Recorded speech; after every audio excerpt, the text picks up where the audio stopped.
Hello friends, welcome back to our channel. Friends, వీడియోలో మనం ఈరోజు అన్ని న్యూస్ పేపర్లో వచ్చినటువంటి ఇంపార్టెంట్ ఎడ్యుకేషన్ అప్డేట్స్ ఏందో చూద్దాం. చాలా ఇంట్రెస్టింగ్ అప్డేట్స్ ఉన్నాయి. అదేవిధంగా కొన్ని ముఖ్యమైనటువంటి కరెంట్ అఫైర్స్ కూడా రావడం జరిగింది. వాటన్నిటి గురించి వన్ బై వన్ ఈ వీడియోలో అయితే ఎక్స్ప్లెయిన్ చేస్తాను. వీడియోని ఎక్కడ స్కిప్ చేయకుండా ఎండ్ వరకు చూడండి. చూసే ప్రతి ఒక్కరు ఖచ్చితంగా లైక్ చేయండి. డైలీ 1 to 2 hours వర్క్ చేసి ఇన్ఫర్మేషన్ మీకు అందించడం జరుగుతుంది. మీరు ఇచ్చేటువంటి లైక్స్ ఒక టైప్ ఆఫ్ ఎంకరేజింగ్గా ఉంటాయి కనుక ప్రతి ఒక్కరు లైక్ చేయండి. ఈ వీడియోకి అయితే నేను 1000 లైక్స్ ఎక్స్పెక్ట్ చేస్తున్నాను. ఇది ఎవరికైతే యూజ్ ఉంటుందో వారికి షేర్ చేయండి. అదేవిధంగా సబ్స్క్రైబ్ చేసుకొని చూడండి. రెగ్యులర్గా మీకు జాబ్ అప్డేట్స్ అంతాయి. మన టెలిగ్రామ్ గ్రూప్లో కూడా జాయిన్ కాండి. దాంట్లో కూడా రెగ్యులర్గా జాబ్ అప్డేట్ షేర్ చేస్తున్నాను. ఫ్రెండ్స్, మన ఛానల్ ద్వారా గ్రూప్ 4కి సంబంధించినటువంటి ఫుల్ వీడియో కోర్సు జస్ట్ 500 రూపీస్కి 6 months వ్యాలిటీ తోటి మన యాప్లో అయితే అందుబాటులో ఉంది. అక్కడ శాంపిల్ క్లాసెస్ ఉంటాయి. విన్న తర్వాత నచ్చితే కోర్స్ తీసుకోండి. ఇంకా అదేవిధంగా 6 months కరెంట్ అఫైర్ పీడిఎఫ్ కూడా పర్ మంత్కి 20 రూపీస్ చొప్పున మీరు మనీ చెల్లించి పీడిఎఫ్ అయితే పొందవచ్చు. ఇంకా టెస్ట్ సిరీస్ కూడా ఉన్నాయి. తెలంగాణ చరిత్ర, తెలంగాణ ఉద్యమ చరిత్ర, అదేవిధంగా జనరల్ సైన్స్ సంబంధించినటువంటి టెస్ట్ సిరీస్ కూడా ఉన్నాయి. సో వీటికి సంబంధించి శాంపిల్ టెస్ట్ కూడా యాప్లో ఉంటాయి. ఒకసారి చూసి మీకు నచ్చితే తీసుకోండి. ఇంకా అదేవిధంగా జనరల్ స్టడీస్కి సంబంధించినటువంటి షార్ట్ హ్యాండ్ రైటింగ్ నోట్స్ కూడా అందుబాటులో ఉంది. సో దానికి సంబంధించిన శాంపిల్ పీడిఎఫ్స్ అక్కడ ఉంటాయి. ఒకసారి చూసి మీకు నచ్చితే ఆ పీడిఎఫ్ కూడా ఆ కోర్స్ తీసుకోండి. ఫ్రెండ్స్, ఈరోజు న్యూస్ పేపర్లో వచ్చినటువంటి అప్డేట్స్ కనుక చూసినట్లయితే మనకు ఫస్ట్ అప్డేట్ వచ్చేసి సివిల్స్ స్థాయిలో గ్రూప్ 1 ప్రిలిమ్స్ అంటూ ఇక్కడ నమస్తే తెలంగాణలో ఒక అప్డేట్ అయితే చూడవచ్చు. 70 నుంచి 80 మార్కులకే కట్ ఆఫ్. మెయిన్స్కు 5721 మంది అభ్యర్థి సూక్ష్మ దృష్టిని పరిశీలించేలా ప్రశ్నపత్రం. తెలంగాణపై 31 ప్రశ్నలు, 40 వరకు నిపుణ నుంచి అని చెప్పేసి మనకి ఇవ్వడం జరిగింది. ఒకసారి ఇక్కడ ఇన్ఫర్మేషన్ కనుక చూసినట్లయితే గ్రూప్ 1 ప్రిలిమినరీ ప్రశ్నపత్రం సివిల్స్ స్థాయిలో ఉందని అభ్యర్థులు తెలిపారు. సో గతంలో ఏపీపీఎస్సీ నిర్వహించినటువంటి గ్రూప్ 1 ప్రిలిమ్స్ పరీక్ష కంటే కాస్త కఠినంగా ఉందని నిపుణులు అభిప్రాయపడుతున్నారని చెప్పేసి ఇక్కడ ఇవ్వడం జరిగింది. అందరూ ఆలోచించిన దానికంటే భిన్నంగా ప్రశ్నలు అడిగారని చెప్పేసి అంటున్నారు. సో అభ్యర్థిలోని సూక్ష్మ దృష్టిని పరిశీలించేలా ప్రశ్నలు వచ్చాయని, ఒక ప్రశ్నకు ఒకే జవాబు కాకుండా భిన్నంగా అడిగారని చెప్తున్నారు. సో విషయం గురించి పూర్తిగా తెలిస్తేనే సమాధానం గుర్తించేలా ప్రశ్నలు ఉన్నాయని తెలిపారు. సో ఎక్కువ మంది సివిల్స్ రాసే అభ్యర్థులు గ్రూప్ 1కు పోటీ పడతారు. సో యూపీఎస్సీ పరీక్షలు రాసేటప్పుడు చాలామంది ఎలిమినేషన్ మెథడ్ ఉపయోగిస్తారు. అంటే ఒక ప్రశ్నకు 4 జవాబులు ఇస్తే జవాబును గుర్తించేటువంటి క్రమంలో మొదట అందులో నుంచి 2 జవాబులను తీసివేస్తారు. మిగిలిన రెండింటిలో ఏది కరెక్టో ఆలోచించి పెట్టేస్తారు. సో దీనివల్ల తక్కువ సమయం సమాధానం తెలిసేటువంటి ఛాన్స్ ఉంటుందని చెప్పేసి ఇవ్వడం జరిగింది. కానీ TSPSC ఇచ్చినటువంటి ప్రశ్నపత్రంలో ఈ ఎలిమినేషన్ మెథడ్ ఉపయోగించడం కుదరదని నిపుణులు అంటున్నారు. అంటే నిన్న రాసినటువంటి గ్రూప్ 1 పరీక్షలో సో ఎలిమినేషన్ కూడా కొంత పాసిబిలిటీ లేదని చెప్పేసి నిపుణులు చెప్తున్నారని చెప్పేసి ఇక్కడ ఇవ్వడం జరిగింది. ఇక 70 నుంచి 80 మార్కులే కట్ ఆఫ్ అని చెప్పేసి కూడా ఇక్కడ ఇచ్చారు. సో గ్రూప్ 1 ప్రిలిమ్స్ ప్రశ్నపత్రం కాస్త కఠినంగా ఉండడంతో ఈసారి మెయిన్స్కు కట్ ఆఫ్ మార్కులు గణనీయంగా తగ్గేటువంటి అవకాశం ఉందని చెప్పేసి అంటున్నారు. సో జనరల్ కోటాలో 70 నుంచి 80 మార్కుల మధ్య కట్ ఆఫ్ ఉంటుందంటూ సివిల్స్ మెంటర్ బాలలలిత, అదేవిధంగా 21st century IAS academy Krishna Pradeep అభిప్రాయపడ్డారని చెప్పేసి ఇక్కడ ఇవ్వడం జరిగింది. కాగా గ్రూప్ 1 ప్రిలిమ్స్లో తెలంగాణ నుంచి 31 ప్రశ్నలు అడిగారని చెప్పేసి ఇక్కడ వాటికి సంబంధించిన అంశాలు అయితే ఇవ్వడం జరిగింది. మొత్తం ఇక్కడ మనకు ఎట్లా అడిగారనేది కూడా చూడవచ్చు. సో ఇక్కడ Indian polity and governance 16 and భారతదేశ చరిత్ర వచ్చేసి 9, తెలంగాణ చరిత్ర సంస్కృతి 16, భూగోళ శాస్త్రం నుంచి 16 అండ్ భారతదేశ తెలంగాణ ఎకానమీ నుంచి 5, సైన్స్ అండ్ టెక్నాలజీ 22, ఎన్విరాన్మెంట్ నుంచి 4, డిజాస్టర్ నుంచి 3 అండ్ కరెంట్ అఫైర్స్ నుంచి 15, international relationship 7 and social exclusive వచ్చేసి 7 అడిగారు. ఇంకా రీజనింగ్ సంబంధించి 23, తెలంగాణ పాలిటిక్స్ 5 అడిగారు. ఇతరత్ర 2 అని చెప్పేసి మొత్తం 150 ప్రశ్నలు ఏ విధంగా ఇచ్చారనేది కూడా ఇక్కడ మనకు నమస్తే తెలంగాణ న్యూస్ పేపర్లో అయితే చూడవచ్చు. నెక్స్ట్ ఈనాడు న్యూస్ పేపర్లో వచ్చినటువంటి ఇన్ఫర్మేషన్ చూసినట్లయితే కఠినంగా గ్రూప్ 1 ప్రిలిమ్స్ అని చెప్పేసి ఇవ్వడం జరిగింది. సో సివిల్స్ స్థాయిలో ప్రశ్నలు వచ్చాయంటున్న నిపుణులు, కరెంట్ అఫైర్స్, సైన్స్, రీజనింగ్పై ఎక్కువ ప్రశ్నలు, పరీక్షకు 70% మంది హాజరు. సో ఇక్కడ OMR ఇమేజింగ్ తర్వాత కీ విడుదల అని చెప్పేసి కూడా ఇక్కడ ఇవ్వడం జరిగింది. సో రాష్ట్ర వ్యాప్తంగా తెలంగాణ తొలి గ్రూప్ 1 ప్రిలిమినరీ పరీక్ష ఆదివారం ప్రశాంతంగా ముగిసింది. ఉదయం 10:30 నుంచి 1 గంట వరకు జరిగినటువంటి పరీక్షకు మొత్తం అభ్యర్థుల్లో 70% మంది హాజరయ్యారు. సో రాష్ట్ర వ్యాప్తంగా 1019 కేంద్రాలు ఏర్పాటు చేశారు. మొత్తం 3,80,000 మంది అభ్యర్థులకు గాను 3,42,000 మంది హాల్ టికెట్స్ డౌన్లోడ్ చేసుకోగా వీరిలో 2,86,000 మంది పరీక్ష రాశారంటే 70% మంది పరీక్ష రాశారని చెప్పేసి ఇక్కడ ఇచ్చారు. అండ్ అదేవిధంగా ఇక్కడ మనకు నమస్తే తెలంగాణలో మరొక అప్డేట్ ఏంటంటే నిపుణ నుంచి 40 ప్రశ్నలు వచ్చాయని చెప్పేసి అయితే ఇక్కడ వాళ్ళు ఇవ్వడం జరిగింది. సో ఇక్కడ కూడా మొత్తం 2,86,051 మంది పరీక్ష రాశారని చెప్పేసి అయితే ఇచ్చారు. అయితే ఇక్కడ ఒక్కో పోస్టుకి 50 మంది చొప్పున మెయిన్స్కు సెలెక్ట్ చేయాలని TSPSC భావించింది. అంటే ఇక్కడ 503 పోస్టులకు 5,721 మంది ఇచ్చారు. కాకపోతే ఇది మిస్టేక్ ఇచ్చినట్టున్నారు. సో 503 పోస్టులకు మనకు 1:50 రేషియోలో ఇస్తే దాదాపు 25,000 అబో మెంబర్స్ మెయిన్స్కి అయితే సెలెక్ట్ అయ్యే అవకాశం ఉంటుంది. అక్కడ మిస్టేక్ పడినట్టుంది. ఇక నెక్స్ట్ మరొక న్యూస్ పేపర్లో ఇచ్చిన అప్డేట్ అయితే చూద్దాం.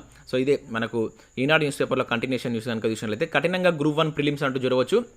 సో వాటికి సంబంధించిన డీటెయిల్స్ కూడా ఇచ్చారు. ఇక్కడ కూడా సేమ్ మనకు రీజనింగ్ నుంచి 23 ప్రశ్నలు అని చెప్పేసి సేమ్ అక్కడ ఇచ్చినటువంటి మనకు ఎట్లా ఇచ్చారు ప్రశ్నల యొక్క విశ్లేషణ ఏ విధంగా ఉందనేది కూడా ఇక్కడ ఈనాడులో చూడవచ్చు. నెక్స్ట్ ఇక్కడ కానిస్టేబుల్ ఉద్యోగాలకు సంబంధించి ఇక్కడ ఒక ఇంపార్టెంట్ అప్డేట్ అయితే రావడం జరిగింది. ఈ వారంలో ఎస్ఐ కానిస్టేబుల్ ప్రాథమిక రాత పరీక్ష ఫలితాలని చెప్పేసి ఇవ్వడం జరిగింది నేను ఈనాడు న్యూస్ పేపర్లో. సో ఎస్ఐ కానిస్టేబుల్ స్థాయి పోస్టులకు నిర్వహించినటువంటి ప్రాథమిక పరీక్ష ఫలితాలు వెల్లడికి తెలంగాణ రాష్ట్ర పోలీస్ నియామక మండలి TSPSC చేపట్టిన కసరత్తు కొలిక్కి వచ్చిందని చెప్పేసి ఇచ్చారు. ఎలాంటి అడ్డంకులు లేకపోతే ఈ వారంలోనే ఫలితాలు వెల్లడించే అవకాశం ఉందని మండలి వర్గాలు ఈనాడుకు తెలిపాయని చెప్పేసి అయితే ఇక్కడ ఇచ్చారు. అది ఓన్లీ ఈనాడు న్యూస్ పేపర్లో వచ్చినటువంటి అప్డేట్ ఇది. సో ఆగస్టు 7న ఎస్ఐ 28న కానిస్టేబుల్ పోస్టులకు నిర్వహించినటువంటి ఈ రాత పరీక్ష ఫలితాలను వాస్తవానికి సెప్టెంబర్లోనే వెల్లడించాలని తొలుత మండలి నిర్ణయించింది. అయితే SC ST మనకి ఏదైతే ఈ రిజర్వేషన్కి సంబంధించినటువంటి కట్ ఆఫ్ మార్కులు తగ్గిస్తామని మనకు ముఖ్యమంత్రి గారు శాసనసభలో ప్రకటించడంతో సో TSLPRB వర్గాలు ముందుకెళ్ళలేకపోయాయి. సో ఇక్కడ దాంతోపాటు చూసినట్లయితే ప్రాథమిక రాత పరీక్ష ఫలితాల అంశం కొలికి రావడంతో సో ఫిజికల్ ఎఫిషియన్సీ టెస్టులు కావచ్చు వాటికి సంబంధించినటువంటి అంశం కూడా తెరపైకి వచ్చిందని చెప్పేసి ఇక్కడ ఇచ్చారు. సో నవంబర్లో వీటిని నిర్వహించే అవకాశాలు కనిపిస్తున్నాయి. సో ప్రాథమిక రాత పరీక్షలో అర్హత సాధించినటువంటి అభ్యర్థులకు పంపించేటువంటి లేఖల్లోనే వాటికి నిర్వహించేటువంటి తేదీలు కావచ్చు వేదికలను వివరిస్తామని చెప్పేసి TSLPRB అయితే వెల్లడించింది. సో జాగ్రత్తగా ప్రాక్టీస్ అయితే చేసుకోండి. మనకు కీతోటే ఈ మనకు ఫిజికల్ ఎఫిషియన్సీ ఏదైతే గ్రౌండ్కి సంబంధించినటువంటి ఉంటాయి కదా సో PET టెస్ట్లకు సంబంధించిన డేట్స్ కావచ్చు ఆ వేదికలను దాంట్లోనే మెన్షన్ చేస్తారని చెప్పేసి ఇక్కడ మెన్షన్ చేశారు. మనకు 1600 మీటర్స్ అనేది పురుషులకు ఉంటుంది, 1800 అనేటువంటి గర్ల్స్కి ఉంటుంది. వాటితో పాటుగా ఇంకా లాంగ్ జంప్ షార్ట్ పుట్ పోటీల్లో కూడా అర్హత సాధించవలసి ఉంటుందని చెప్పేసి ఇక్కడైతే మెన్షన్ చేశారు. నెక్స్ట్ ఇక్కడ గ్రూప్ 1 ప్రిలిమ్స్ మస్తు టఫ్ అంటూ నలుగులో ఇచ్చారు. అండ్ ఇక్కడ చూసినట్లయితే UPSC ఎగ్జామ్ను తలపించినటువంటి పరీక్ష టైం సరిపోక అభ్యర్థులు అవస్థలు 70% మంది హాజరు 8 రోజుల తర్వాత ప్రిలిమినరీ కీ అని చెప్పేసి TSPSC చెప్తున్నట్లు ఇక్కడ మనకు వెలుగు న్యూస్ పేపర్లో కూడా ఒక అప్డేట్ అయితే చూడవచ్చు. నెక్స్ట్ గ్రూప్ 1 ప్రిలిమ్స్కు 70% హాజరంటూ ఇక్కడ దిశ న్యూస్ పేపర్లో ఇచ్చారు. బయోమెట్రిక్తో తడబాటు, సెంటర్ తెలియక తికమక, వర్షం కారణంగా కొందరు లేట్, ఆలస్యమైన వారికి నో ఎంట్రీ అని చెప్పేసి ఇక్కడ మనకి ఇవ్వడం జరిగింది. సో నెక్స్ట్ ఇక్కడ చూసినట్లయితే ఏపీలో ఉన్నటువంటి నేషనల్ ఇన్స్టిట్యూట్ ఆఫ్ డిజైనింగ్లో కొన్ని ఉద్యోగాల భర్తీకి సంబంధించి నోటిఫికేషన్ అయితే రిలీజ్ చేశారు. మొత్తం ఇక్కడ చూసినట్లయితే సీనియర్ డిజైనర్ ఫ్యాకల్టీ కావచ్చు అండ్ డిజైన్ ఇన్స్పెక్టర్ కావచ్చు ఇంకా అసిస్టెంట్ సంబంధించిన ఉద్యోగాలు ఉన్నాయి. ఇంకా దాంతోపాటుగా మనకు ఇండో టిబెటన్ బార్డర్ పోలీస్ నుంచి కానిస్టేబుల్ పోస్టుల భర్తీకి సంబంధించిన నోటిఫికేషన్ అయితే రిలీజ్ చేశారు. మొత్తం 40 వేకెన్సీస్ ఉన్నాయి. హెడ్ కానిస్టేబుల్ సంబంధించినటువంటి ఉద్యోగాలు ఉన్నాయి. సో దీనిలో మీరు ఇంటర్మీడియట్ అర్హత తోటి అప్లై చేసుకునే విధంగా అయితే పోస్టులు ఉండడం జరిగింది. నవంబర్ 17 అనేది లాస్ట్ డేట్ ఉంది. ఇక్కడ ఉన్నటువంటి వెబ్సైట్కి వెళ్ళి సో ఇంట్రెస్ట్ ఉన్నటువంటి అభ్యర్థులు వీటికైతే అప్లై చేసుకోండి. ఇక నెక్స్ట్ మనకు వివిధ న్యూస్ పేపర్లో వచ్చినటువంటి కరెంట్ అఫైర్స్ ఏందనేది చూద్దాం. సో ఫస్ట్ కరెంట్ అఫైర్ ఇక్కడ మనం చూసినట్టయితే 22న సిడ్నీలో PV విగ్రహ ఆవిష్కరణ అని చెప్పేసి ఒక ఇంపార్టెంట్ కరెంట్ అఫైర్ ఇక్కడ చూడవచ్చు. శత జయంతి ఉత్సవ కమిటీ సభ్యుడు మహేష్ బిగాలా అని చెప్పేసి ఇక్కడ చూడవచ్చు. సో ఈ నెల 22న మనకు ఆస్ట్రేలియాలో ఉన్నటువంటి సిడ్నీలో PV నరసింహారావు విగ్రహ ఆవిష్కరణ అయితే జరగబోతుంది. చాలా ఇంపార్టెంట్ మన కరెంట్ అఫైర్స్ కోణంలో. సో ఇటీవల PV గారి విగ్రహాన్ని ఏ దేశంలో ఆవిష్కరించారని చెప్పేసి అడగడానికి ఛాన్స్ ఉంటుంది. సో సిడ్నీ ఆస్ట్రేలియాని గుర్తుంచుకోండి. దాంతోపాటుగా సో PV నరసింహారావుకు సంబంధించినటువంటి స్టాటిక్ అంశాలను చూసుకోండి. నిన్న మీరు చూసినట్లయితే కరెంట్ అఫైర్స్ కోణంలో మన కరెంట్ అఫైర్తో పాటుగా దాని స్టాటిక్ అంశాలకు దానికి సంబంధించిన వివరణ పైన ఎక్కువ క్వశ్చన్స్ అడిగారు. సో మీరు కరెంట్ అఫైర్ చదువుతున్నప్పుడు ఆ కరెంట్ అఫైర్స్ సంబంధించిన అంశంతో పాటు దానికి సంబంధించినటువంటి స్టాటిక్ జీకే అంశాలు కావచ్చు దానికి సంబంధించినటువంటి సబ్జెక్టును కంపల్సరీ లింకప్ చేసుకొని చదవండి. అట్లయితేనే మనం ఈజీగా ఆన్సర్ చేయగలుగుతాం. సో నిన్నటి పేపర్ చూస్తే మీకు అర్థమై ఉంటుంది మనకి ఇది group 1 prelims paper. And next ఇక్కడ చూసినట్లయితే ఆకలి భారతం అంటూ చూడవచ్చు. 121 దేశాల సూచిలో 107వ స్థానం అని చెప్పేసి ఇక్కడ ఒక ఇంపార్టెంట్ అప్డేట్ మనం చూడవచ్చు. సో గ్లోబల్ హంగర్ ఇండెక్స్ 2022లో మనకు భారతదేశానికి సంబంధించి 107వ స్థానం అయితే రావడం జరిగింది. మొత్తం 121 దేశాల సూచిలో మన భారతదేశ స్థానం 107. ఇది గుర్తుంచుకోండి సంఖ్యను. ఇంకా అదేవిధంగా మనకంటే పాక్ కావచ్చు, నేపాల్, బంగ్లాదేశ్ మెరుగు స్థానంలో ఉన్నాయని చెప్పేసి ఇక్కడ ఇచ్చారు. సో గత స్థానం కంటే అంటే గత ఏడాది కంటే 6 స్థానాలు కిందికి వచ్చినట్లు ఇక్కడ మనం అయితే అర్థం చేసుకోవచ్చు. సో వాటికి సంబంధించిన డీటెయిల్స్ ఇక్కడ ఇచ్చారు. మన తర్వాత ఓన్లీ ఆసియా ఖండంలో చూసుకుంటే 109వ ర్యాంక్ తోటి ఒక ఆఫ్ఘనిస్తాన్ మాత్రమే ఉంది. సో చాలా లీస్ట్ ప్లేస్లో మనది భారతదేశం అయితే ఉండడం జరిగింది. సో దానికి సంబంధించి ఇక్కడ మరి ముఖ్యంగా ఈ ఫిగర్ గుర్తుంచుకోండి, 107వ స్థానం అనేది గుర్తుంచుకోండి. ఇక నెక్స్ట్ 36 ఉపగ్రహాలతోటి GSLV 3 ప్రయోగం అని చెప్పేసి ఇక్కడ చూడవచ్చు. 2వ లాంచ్ ప్యాడ్ పైకి చేరినటువంటి రాకెట్. ఇది కూడా చాలా చాలా ఇంపార్టెంట్ కరెంట్ అఫైర్. నిన్న మన సైన్స్ అండ్ టెక్నాలజీలో చాలా క్వశ్చన్స్ అడిగారు. సో సైన్స్ అండ్ టెక్నాలజీని కొంచెం కాన్సన్ట్రేట్ చేయండి కరెంట్ అఫైర్స్ కోణంలో. సో భారత అంతరిక్ష పరిశోధన సంస్థ ఇస్రో తొలిసారిగా పూర్తి వాణిజ్యపరంగా, సో ఇది ఇంపార్టెంట్ ఇక్కడ, పూర్తి స్థాయిగా వాణిజ్యపరంగా చేపట్టబోతున్నటువంటి GSLV Mark 3 రాకెట్ ప్రయోగాన్ని ఈ నెల 22న అర్ధరాత్రి ఇస్రో శాస్త్రవేత్తలు చేపట్టనున్నారు. So ISRO new space India limited సంస్థ ద్వారా, ఈ సంస్థ పేరు కూడా గుర్తుంచుకోండి, ఇట్లా కూడా డైరెక్ట్ అడుగుతాడు. సో UK ఒప్పందంతో, దేనితోటి ఇది యూకేకి సంబంధించినటువంటి ఒప్పందంతో 36 ఉపగ్రహాలను దీనిలో ప్రవేశపెట్టబోతున్నారు. సో ఇది ఇక్కడ మనం చూసినట్లయితే GSLV Mark 3 అనేటువంటి రాకెట్ ద్వారా.